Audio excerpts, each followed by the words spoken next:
চলে আসলাম সেই পছন্দের রেস্টুরেন্টে, যে পছন্দের রেস্টুরেন্টে আমি এর আগেও খেয়ে গিয়েছি এবং খাওয়ার পর আমার খুবই ভালো লেগেছে। আমি এখানে প্রায় এসে তো আজকে চলে আসলাম। আর ইতিমধ্যে এই নতুন শোরুমটা ওদের আজকে এখানে খুলেছে, যেটার মধ্যে বেকারি বিভিন্ন সুস্বাদু বিভিন্ন ধরনের খাবার এখানে পাওয়া যায়, বেকারি আইটেম। তো যাই হোক, তো আমি আজকে ঢুকছি 51 রেস্টুরেন্টে। আর এখানে ইতিমধ্যে আমার ফ্যামিলি অনেকেই চলে আসছে, ইভেন কি খাবারও অর্ডার করে হয়ে গিয়েছে। তো আমি ঢুকছি, আমার সাথে দুজন প্রিন্সেস আছে, সেটা হচ্ছে আমার ছোটো ভাইয়ের মেয়ে এবং সাথে আমার প্রিন্সেস। দুই প্রিন্সেসকে নিয়ে আমি ঢুকলাম। দুই প্রিন্সেস কিছু খাবে, মজা, তারা বায়না ধরেছে। যাই হোক, তো আমরা কিছুক্ষণের মধ্যে খাবার পেয়ে যাব ইনশাল্লাহ, আশা করি।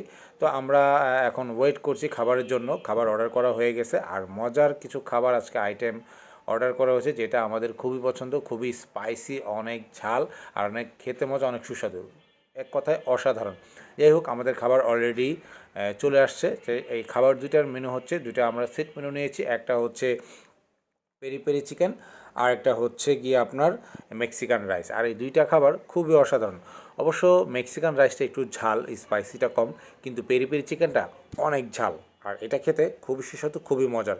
আসলে একবার যারা খাবে তারা অবশ্যই এখানে এই খাবারটা আবার খেতে আসবে। আমি এখানে প্রায়ই আসি, এর আগেও আমি কয়েকবার এসেছি এই একই খাবার খেতে, একই ধরনের, কারণ ওদের এই খাবারটা আমার কাছে খুবই ভালো লাগে। এই রেস্টুরেন্টের সবচেয়ে বেস্ট আমার কাছে মনে হয়েছে এই পেরি পেরি চিকেনটা, আর হচ্ছে গিয়ে মেক্সিকান রাইস।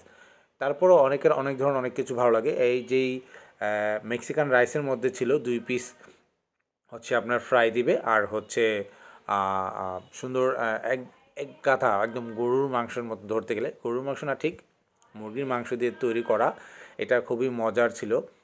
যাই হোক, আমি ভুলে গিয়েছি ইতিমধ্যে। তারপর পেরি পেরি চিকেনে যেটা রয়েছে, একটা আপনাকে মুরগির ফ্রাই তো দিবে, সাথে মুরগির একটা আনাম, একটা ঝাল, একটা টিকার মতো বলে, ঝোল ঝোল। এটা খেতে খুবই সুস্বাদু, খুবই মজার, এবং আমরা সবাই অনেক মজা করে খাচ্ছিলাম। আর সাথে আমরা এক্সট্রা রাইসও নিয়ে নিয়েছি, কারণ এই খাবারটা খুবই সুস্বাদু। যাই হোক, খাওয়া দাওয়ার পরে আইসক্রিম বা ঠান্ডা কিছু না খেলে তা কি হয় না, তারা বায়না ধরেছে তারা এখন আইসক্রিম খাবে বা ঠান্ডা কিছু খাবে। যাই হোক, তাদেরকে নিয়ে আমার ছোটো ভাই বাইরে গেল তাদের জন্য কিছু আনতে।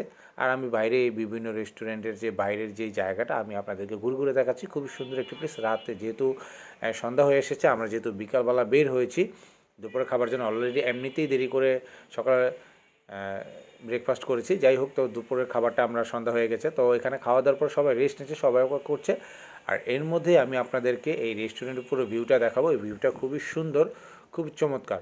এখানে মানুষজন মোটামুটি একটু কমই ছিল আমরা যখন এসেছি, এখন মোটামুটি কানায় কানায় ভরা।